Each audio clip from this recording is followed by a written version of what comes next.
नमस्कार दोस्तों, एक बार फिर आपका बहुत बहुत स्वागत है आपके अपने चैनल ज्ञान की बातें में। आज मैं आपको गुरुवार की पूजा विधि और कथा सुनाऊंगी। बृहस्पतिवार के दिन सूर्योदय से पहले ही उठें और नित्य कर्म से निवृत्त होकर पीले वस्त्र पहनें। इसके बाद पूरे घर में गंगा जल छिड़कें। इसके बाद पूजा घर में श्री हरि विष्णु की मूर्ति या चित्र स्थापित करें।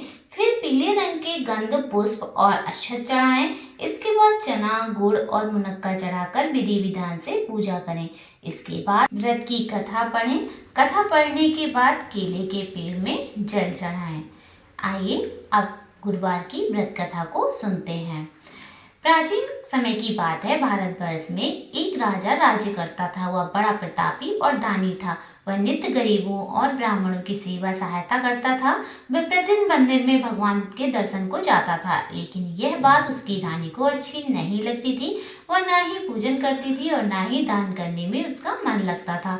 एक दिन राजा शिकार खेलने वन को गए हुए थे तो रानी और दासी महल में अकेली थी।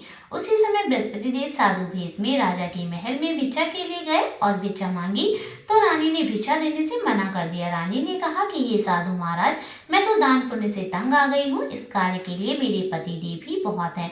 अब आप ऐसी कृपा करें कि सारा धन नष्ट हो जाए और मैं आराम से रह सकूं। साधु ने कहा, देवी तुम तो बड़ी विचित्र हो। धन और संतान से कौन दुखी होता है? तभी सभी इसकी कामना करते हैं। पापी भी पुत्र और धन की इच्छा करते हैं। अगर तुम्हारे पास अधिक धन है तो भूखे मनुष्य को भोजन कराओ, प्याऊ लगवाओ, ब्राह्मणों को दान दो, कुआं तालाब बावड़ी बाग बगीचे आदि का निर्माण करवाओ, मंदिर पाठशाला धर्मशाला बनवाकर दान दो, निर्धनों की कुंवारी कन्याओं की विवाह करवाओ, साथ ही यज्ञ आदि कर्म करो, अपने धन को शुभ कार्यों में खर्च करो। ऐसे करने से तुम्हारा नाम परलोक में सार्थक होगा एवं स्वर्ग प्राप्ति भी प्राप्त होगी। लेकिन रानी पर उपदेश का कोई प्रभाव ना पड़ा। वह बोली, महाराज मुझे ऐसे धन की आवश्यकता नहीं जिसको मैं अन्य लोगों को दान दूं, जिसको रखने और संभालने में ही मेरा सारा समय नष्ट हो जाए। अब आप ऐसी कृपा करें कि सारा धन नष्ट हो जाए तथा मैं आराम से रह सकूं। साधु ने उत्तर दिया, यदि तुम्हारी ऐसी इच्छा है तो जैसा मैं तुम्हें बताता हूँ तुम वैसा ही करना। बृहस्पतिवार को घर को गोबर से लीपना, अपने केसों को पीली मिट्टी से धोना, राजा से कहना वह बृहस्पतिवार को हजामत बनवाए, भोजन में मांस मदिरा खाना और कपड़ा धोबी के यहाँ धुलने डालना। ऐसा करने से 7 बृहस्पतिवार में ही आपका सारा धन नष्ट हो जाएगा। इतना कहकर वह साधु महाराज वहां से अंतर्ध्यान हो गए। इसके बाद रानी ने वही किया जो साधु ने बताया। 3 बृहस्पतिवार ही बीते थे कि उसका समस्त धन संपत्ति नष्ट हो गया और भोजन के लिए राजा रानी तरसने लगे। तब एक दिन राजा ने रानी से कहा कि तुम यहाँ पर रहो और मैं दूसरे देश में चाकरी के लिए चला जाऊं, क्योंकि यहाँ पर मुझे सभी मनुष्य जानते हैं, इसलिए कोई कार्य नहीं कर सकता। देश चोरी परदेश भीख बराबर है। ऐसा कहकर राजा परदेश चला गया। वहां जंगल को जाता और लकड़ी काट कर लाता और शहर में बेचता। इस तरह जीवन व्यतीत करने लगा। इधर राजा के बिना रानी और दासी दुखी रहने लगी। किसी दिन भोजन मिलता और किसी दिन जल पीकर ही रह जाती। एक समय जब रानी और दासी को 7 दिन बिना भोजन के रहना पड़ा तो रानी ने अपनी दासी से कहा, हे दासी, पास ही के नगर में मेरी बड़ी बहन रहती है। वह बड़ी धनवान है, तो उसके पास जा और 5 सेर बेचन मांग कर ले आ, ताकि कुछ समय के लिए थोड़ा बहुत गुजर बसर हो जाए। दासी रानी की बहन के पास गई। उस दिन बृहस्पतिवार था। रानी की बहन उस समय बृहस्पतिवार की कथा सुन रही थी। दासी ने रानी की बहन को अपनी रानी का संदेश दिया, लेकिन रानी की बहन ने कोई उत्तर नहीं दिया। जब दासी को रानी की बहन से उत्तर नहीं मिला तो वह बहुत दुखी हुई। उसे क्रोध भी आया। दासी ने वापस आकर रानी को सारी बात बता दी। सुनकर रानी ने कहा कि दासी, इसमें उसका कोई दोष नहीं है। जब बुरे दिन आते हैं तब कोई भी सहारा नहीं देता है। अच्छे बुरे का पता विपत्ति में ही लगता है। जो ईश्वर की इच्छा होगी वही होगा। यह सब हमारे भाग्य का दोष है। यह सब कहकर रानी ने अपने भाग्य को कोसा। उधर रानी की बहन ने सोचा कि मेरी बहन की दासी आई थी, लेकिन मैं उससे नहीं बोली, इससे वह बहुत दुखी होगी। कथा सुनकर और पूजन समाप्त कर वह अपनी बहन के घर गई और कहने लगी, हे बहन, मैं बृहस्पतिवार का व्रत कर रही थी। तुम्हारी दासी गई थी, लेकिन जब तक कथा होती है तब तक ना उठते हैं और ना बोलते हैं, इसलिए मैं नहीं बोली। कहो दासी क्यों गई थी? रानी बोली, बहन, हमारे घर अनाज नहीं था। ऐसा कहते कहते रानी की आंखें भर आई। उसने दासियों समेत 7 दिन तक भूखा रहने की बात भी अपनी बहन को बता दी, इसलिए मैंने दासी को तुम्हारे पास 5 सेर बेचन लेने के लिए भेजा था। रानी की बहन बोली, बहन देखो, बृहस्पति देव सबकी मनोकामना पूर्ण करते हैं। देखो, शायद तुम्हारे घर में अनाज रखा हो। पहले तो रानी को विश्वास नहीं हुआ, परंतु बहन के आग्रह करने पर उसने दासी को अंतर भेजा। दासी अंदर गई तो वहां उसे एक खड़ा बेजड़ का भरा मिला। उससे बड़ी हैरानी हुई। उसने बाहर आकर रानी को बताया। दासी रानी से कहने लगी, हे रानी, जब हमको भोजन नहीं मिलता तो हम भी व्रत ही तो करते हैं, इसलिए क्यों ना इनसे व्रत और कथा की विधि पूछ ली जाए, हम भी व्रत किया करेंगे। दासी ने के कहने पर रानी ने अपनी बहन से बृहस्पतिवार के बारे में पूछा। उसकी बहन ने बताया, बृहस्पतिवार के व्रत में चने की दाल, गुड़ और मुनक्का से विष्णु भगवान का केले के वृक्ष की जड़ में पूजन करें तथा दीपक जलाएं और कथा सुने। उस दिन एक ही समय भोजन करें। भोजन में पीले खाद्य पदार्थ का सेवन जरूर करें, इससे गुरु भगवान प्रसन्न होते हैं, अन्न पुत्र और धन का वरदान देते हैं, साथ ही सभी मनोकामनाएं पूर्ण करते हैं। व्रत और पूजन की विधि बताकर रानी की बहन अपने घर लौट आई।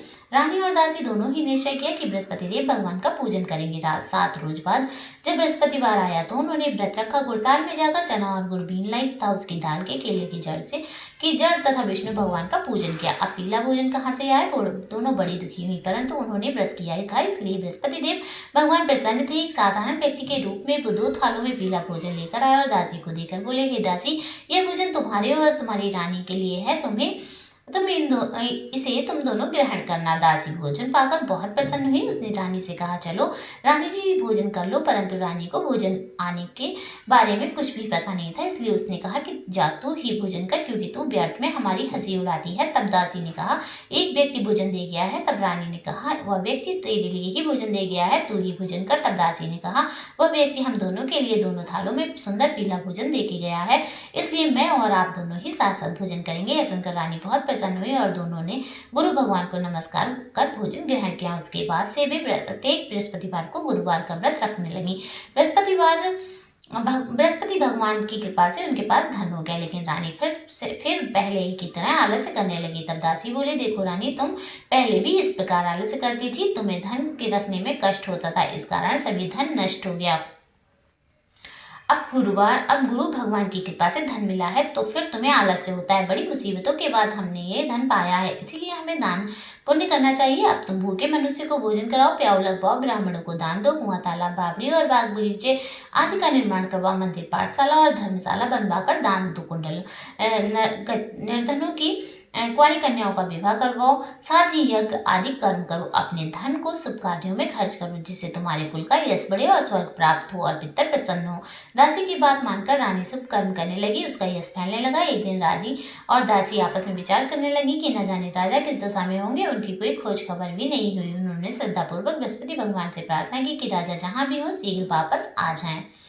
उसी रात्रि को बृहस्पति देव ने राजा को स्वप्न में कहा कि हे राजा, उठ, तेरी रानी तुझको याद करती है, अपने देश को लौट जा। राजा प्रातः काल उठा और जंगल से लकड़ी काटने के लिए जंगल की ओर चल पड़ा। जंगल से गुजरते हुए विचार करने लगा कि रानी की गलती से उसे कितने दुख भोगने पड़ रहे हैं। राजपाट छोड़कर जंगल में आकर मैं रहना पड़ा है, जंगल में लकड़ी काटकर शहर में बेचकर गुजारा करना पड़ा और अपनी दशा को याद करके व्याकुल होने लगा।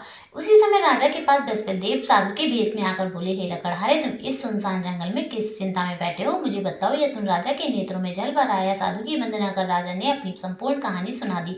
महात्मा दयालु होते हैं, वे राजा से बोले, हे राजा, तुम्हारी पत्नी ने बृहस्पति देव के प्रति अपराध किया था, जिसके कारण तुम्हारी यह दशा हुई है। अब तुम चिंता मत करो, भगवान तुम्हें पहले से अधिक धन देंगे।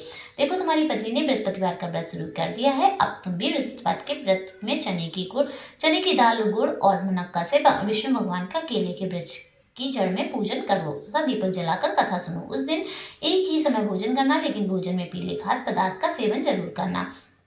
भगवान तुम्हारी सब मनोकामना को पूर्ण करेंगे। साधु की बात सुनकर राजा बोला, हे प्रभु, लकड़ी बेचकर तो इतना पैसा भी नहीं मिलता जिससे भोजन के उपरांत कुछ बचा सकूं। मैंने रात्रि में अपनी रानी को व्याकुल देखा है, मेरे पास कोई साधन नहीं जिससे उसका समाचार जान सकूं। फिर मैं कौन सी कहानी कहूँ, यह भी मुझको मालूम नहीं। साधु ने कहा, हे राजा, मन में बृहस्पति भगवान के पूजन व्रत का निश्चय करो, वे स्वयं तुम्हारे लिए कोई राह बना देंगे। बृहस्पतिवार के दिन तुम रोजाना की तरह लकड़ियां लेकर शहर में जाना, तुम्हें रोज से दुगना धन मिलेगा, जिससे तुम भली भांति भोजन कर लोगे तथा बृहस्पति देव की पूजा का सामान भी आ जाएगा। राजा ने ऐसा किया और मनोवांछित फल की प्राप्ति हो गई। इस प्रकार जो भी यह कथा पढ़ता और सुनता है, उसकी सभी मनोकामनाएं पूर्ण हो जाती हैं। बृहस्पतिवार की कथा आपको कैसी लगी, कमेंट बॉक्स में जरूर बताइएगा। अगर पसंद आई हो तो चैनल को सब्सक्राइब करें, लाइक करें और शेयर करें। धन्यवाद।